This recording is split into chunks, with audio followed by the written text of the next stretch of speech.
Good morning mga kabady, yung nahuli nating labuyo o yung kung tawagin ay labuyo nga. Ito ay manok talaga pero manok gubat. Kung tawagin labuyo nga. Ito.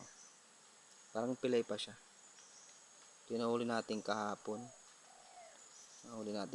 Nabitagan. Ang labuyo pala, ayun tulad yan. Ang hahaba ng kuko. Yan yung parang kuko ng agila. Pero ito yung dumalaga pa. Kaya medyo maliit pa siya. Ayan ang itsura niya. Ganda ng mata. Oh, kumain ka na. Kumakain na rin siya. Kakauli ko lang namin to kahapon. Pero kahapon ko pa to pinapakain. Kumakain naman talaga.